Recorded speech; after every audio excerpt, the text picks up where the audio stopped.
But there were just score four. He had to wait overnight and he had to wait all the way.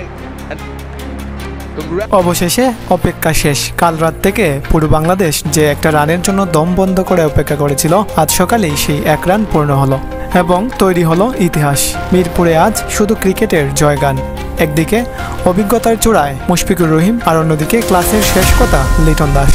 সকালটা কিন্তু শুরু হয়েছিল স্নায়ুর পরীক্ষা দিয়ে। 99 রানে অপরাজিত মুশফিক দিনের প্রথম ওভারটা খেললেন হামপ্রেসের বিপক্ষে। কোনো রান নিলেন না, টেনশন বাড়ছিল। পেসার জর্ডান নিলের বলে সেই কাঙ্ক্ষিত এক রান, ব্যাস ইতিহাস। বিশ্বের মাত্র 11তম ক্রিকেটার হিসেবে নিজের 100তম টেস্টে সেঞ্চুরি করলেন মুশফিক। বাংলাদেশ পেল তার প্রথম এমন নায়ককে।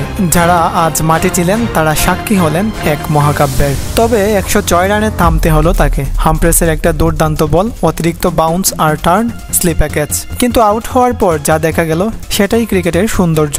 আইরিশ ক্রিকেটাররা এগিয়ে এসে মুশফিকের সাথে হাত মেলালেন, তাকে অভিনন্দন জানালেন। মুশফিক ফিরলেন, কিন্তু ততক্ষণে তিনি মুমিনুল হকের পাশে বসে গেছেন। দুজনেরই এখন বাংলাদেশের হয়ে সর্বোচ্চ 13টি করে সেঞ্চুরি।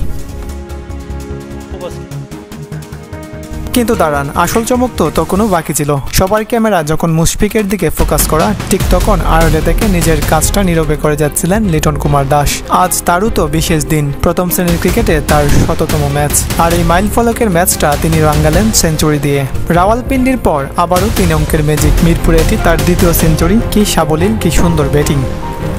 আর এই দুইজন যখন একসাথে উইকেটে থাকেন তখন রেকর্ড বুক নতুন করে লিখতে হয়। মুশফিক আর লিটন আজ গড়লেন তাদের 7ম 100 রানের জুটি। টেস্টে বাংলাদেশের হয়ে কোনো জুটির এটাই সর্বোচ্চ 100 রানের রেকর্ড। একজন দেয়াল হয়ে দাঁড়ান, আরেকজন তুলির আঁচড়ে রান বাড়ান। মুশফিক ফেরার পর লিটন এখন মিরাজকে নিয়ে এগিয়ে যাচ্ছেন, দলকে নিয়ে যাচ্ছেন পাহাড় সম স্কোরের দিকে। দিন শেষে গল্পটা খুব সহজ। মিরপুর টেস্ট এখন পুরোপুরি বাংলাদেশের নিয়ন্ত্রণে। মুশফিকের ইতিহাস করা সেঞ্চুরি আর লিটনের ক্লাসিক সেঞ্চুরি, একই ইনিংসে 2 সেঞ্চুরির আনন্দ।